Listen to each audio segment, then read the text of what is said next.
Hello everyone and welcome back to 5 Parsecs from Home, where we actually know what our next two missions are going to be. First up, we are being attacked by our new rivals, the corrupting forces that are going to be trying to take us out. And more on that later. I realised it's worse than I thought it was. And then after that, we have to do a protect mission to try and to help a corporate whistleblower from not dying, which would be really, really useful for us. So, let's make this work. First up, Giant and Razor are going to train, and I'm going to drop a story point for to get Razor a bit more XP. Going to give them both +1 combat, which now puts Giant up to combat of +3 and Razor up to combat +2, which is really, really good, real good. They're going to be hitting things a lot now, which is really, really nice. Quick update also from last time, we got a hoverboard. Hoverboards mean you can move 9 inches and ignore man-sized terrain, but you can't do a combat action at the same time. So yeah, I've given it to Giant because he's the only person outside of Dynamo who can't have a rival who's got a pistol. So yeah, if I give it to Giant, he can at least get further up and start shooting people with his hand cannon earlier on. Vice is going to do some trading. Hopefully get something good. On a 3, that is a personal weapon. Roll once on the low-tech weapons table. Ooh. I mean, low-tech weapons, I say it in a very sarcastic way, but low-tech weapons do have some good stuff in it still. 5. Oh yeah, a handgun. A handgun is reliable. It's all right. I'm not going to write home about it, but I'll tell you, I won't say no. It's not a scrap pistol. That, blades, stuff like that, could be useful. Next up, we have got the exploration. Exploration from Dynamo and from Shredder. Dynamo says 11. Ooh, meet someone interesting. Gain a quest rumor. We're up to 4 now. And Shredder gets 95. Who left that around? Add your choice of handgun, blade, colony rifle, or shotgun. I think I'm going to go for a colony rifle just because, as I was just saying, Giant could do with some better long-range shooting. So at the moment, Giant has, what, I want to say a blade and a hand cannon? Yeah, a blade and a hand cannon with a laser sight. Now, the hand cannon with laser sight is phenomenal. If it gets within 6 inches, he's great. But, if letting him stand back a little bit would not be the worst idea in the world. So, yeah, let's go with that. Don't have to roll for quests or rival. We are automatically being attacked by a rival. So, first up, are there any deployment conditions for this rival fight? 15. Small encounter. A random crew member must sit this out. Reduce enemy numbers by 1, -2 if they initially outnumber you. Oh, thank God. Who's sitting this out? Razor. Razor is sitting this one out. Now, the reason I say thank God, actually, I will get to that after. I'll do the notable site first, then explain why. 56 for notable sites. For rivals is Priority target. Select one enemy figure. They get +1 to their toughness if they're slain. Gain D3 credits. Cool. So yeah. One thing I didn't twig when I rolled up Enforcers last time is Enforcers have a specific rule where if they are fighting you as rivals, they get +2 to their numbers. And because of the event, because I'm on a quest, they get +1 to their numbers. So it was going to be 8 versus 5. It's now going to be 6 versus 4. So they're going from outnumbering us by 3 to outnumbering us by 2. It's not great, but I can live with this. The downside is Razor's not going to get any XP from this fight. But honestly, at this point, it might be a case of just trying to stay alive. Yeah, they have their weapons are 2A. Oh, also, that means that they only have one specialist. I've only just noticed that one as well. Excellent. Everything's coming up chippers. So the weapons are 5 and 2. So that is hand lasers and shotgun. Hand lasers and a shotgun. Excellent. That's actually pretty awesome. So yeah, we're going to outrange them by a fair amount, but if they get in close, they're going to be quite accurate. So, what is the objective we've got to do? Apart from just survive. 87. Got 2 objectives. We only need to complete 1. So, first objective is 29. Eliminate. I think eliminate is kill a specific enemy, not just anyone. I'm going to check that one now. It is important. Yeah, select a random enemy figure. When they are killed, you win the mission. And next up, we have got 29. Eliminate. Okay, so I'm going to randomly pick 2 enemies. If I kill either of them, I immediately win. That's actually quite interesting.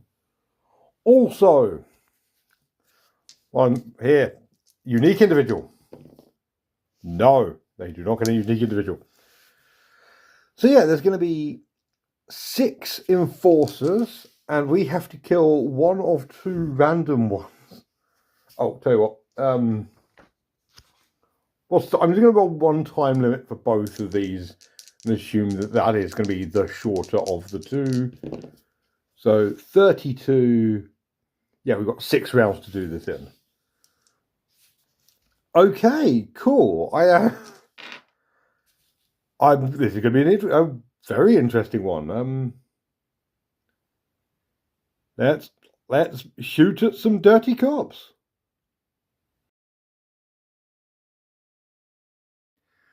And here we are in another training village, surrounded by a slightly larger corporate village. The enforcers are here. The riot cop dude is the leader. This one here. The one with the shield over there is the specialist with the shotgun. Got 4 more regular dudes. Firstly, one of these is a veteran. The one on the very end holding his pistol up. And yes, also, is one of them a psychic? Yes, that one is. 2, 3. Oh, the leader's the psychic. Interesting. The psychic is it has 10. Oh, good. Psionic Rage. All allies of the Psionic, but not the Psionic himself, reroll 1s in brawling. Let's hope they don't get into melee. That would suck. Okay, the tougher one is also the leader. Good. The leader is +1 toughness. The leader is toughness 5, is psychic, and is just everything else. And the 2, I'm going to re-roll if there's doubles. The 2 people who will end the game, if I kill either of them, are... Oh, either the veteran or one of the regular ones over there. There is absolutely no reason to not just make a beeline for them, try and kill one and end the game ASAP. So yeah, first up, do we get our to seize the initiative? Because they're interested individuals, I've got to roll words are hard. I have to roll 7 or more because we get -1 with the numbers and everything else. So yes, we get to seize the initiative. So I will move up, and then we get our actual initiative rolls. Okay, yeah, all 4 have moved up, and now to roll the dice. Yeah, oh, we got 1 person. Do you know what? I'm going to give Giant a chance to potentially end this fight in a single shot. Giant is going to stay exactly where he is. I've just checked. It is 18 inches away. Going to take a shot at the non-veteran one. Needs 2s to hit. Standing still, so he gets to re-roll. He hits. Needs 4s to kill. Yes. Okay, so this might be quite a quick one, lads. It is -1. So he killed him. Now, what is the end game? Do I need to get out in 3 turns, or just immediately end? This could be a game where the beginning and end are quicker than the goddamn mission itself. 24. The mission ends immediately. I just spent longer setting up this board than the actual game itself. Oh, sometimes the dice are great. That was very, very funny. And also, I've got Giant a bit more XP. So, yeah. I will see you. I'll see you in the post game. I'm just playing for time because I think so far I've had about 3 minutes of in-game time. There's going to be about 12 minutes of pre and post game. Oh, fantastic!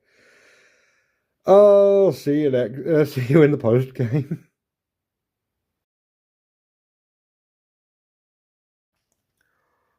So, with that feature-length epic out of the way, shouldn't be too long on the finale.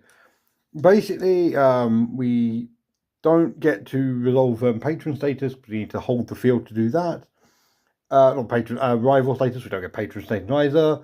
No quest progress. We do get paid. We get D6 credits for 2, which is about all that fight was worth. We don't get battlefield finds. We don't get invasions. We do get loot. And our loot is going to be me stretching out words to play for a time while I find the loot table. 23, a weapon. And that weapon is 83, a melee weapon. Ooh. And that melee weapon is 42. The boarding saber. Oh, I think they're the ones that means you can they're basically just regular blades, but you can re-roll combat, which is actually real good. I might give that to Razor. She really needs something. She's falling behind. I think the latter part of this campaign is going to be the rest of the group trying to just like wait there while sort of waiting at the end while Razor catches up now, just because she's missed a couple of games. And yeah, I mean, she's not doing bad. It's just everyone else is doing a little bit better. And yeah, I do wonder whether it's because I spec'd Razor into being melee and then she's not fast enough to get into melee. Meh. Speaking of leaving Razor behind, Giant gets 4 XP, everyone else gets 3. Dynamo, Shredder, and Vice are all going to get +1 speed. This puts Dynamo up to 8 inches. You know how much I love my 8-inch movement on these guys. And Shredder and Vice up to 5, which is nice. It's better than 4. It also means Shredder, Vice, and Giant are all on 5 advances. Dynamo is on 6. Dynamo actually is advancing a lot faster because Dynamo couldn't take combat upgrades. So yeah, just I've had to buy nothing, basically speed and toughness upgrades. So he's going a little bit faster than everyone else, but that's cool. That's just very, very cool. Yeah. I'm feeling this. I'm feeling this a lot. We have got a campaign event that is 56. 56 is the taxman is taking interest. Roll 2d6 and pay the highest in credits. Fair. I guess I'm basically just paying for things at this point. Yeesh.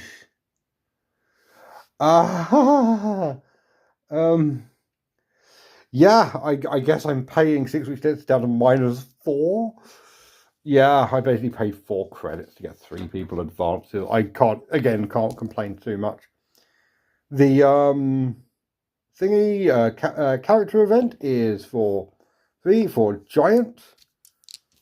Giant gets a 49. Oh, you pick up an unusual hobby. +1 story point, and the character talks about it constantly. If the character is a swift or precursor, they also gain +2 XP. He is not. You know what? Giant, this gigantic robot man, Conrad Ulfgard. I don't know. My brain immediately went to he's taking up calligraphy, and he's going to really beautifully etch his armor. It's gonna look gorgeous. But yeah, get a story point for that. Hell yes, that will almost certainly go into getting Razor more XP next time to keep her up with the rest of the group. But yeah, nice quick one today. Sometimes it's nice that things don't take hours to record. So yeah, hell yes. Longer ones coming, I am sure. And in the meantime, yeah, thank you so much for watching and having. Shut up, subscribe so you can see the longer ones. I'm good at promoting myself after a year of doing this. Yeah, subscribe. Let me know down below. Do you prefer longer games or shorter games, especially in solo playing? Because totally seriously, I'm genuinely not trying to pad this out. I'm just thinking about it as I'm saying it now. For a solo game, do you prefer a shorter game like this, or do you prefer longer games that could take several hours? Because 5 parsecs randomizes enough that it could be either. But it's one that I hadn't really thought about before. I kind of prefer slightly shorter games, especially for campaign things. But yeah, let me know down below what you think. I'm actually genuinely curious about this one. If you got to the end of this grueling, possibly 20-minute video. But yeah, as always, thank you so much for watching and have a great night. Bye.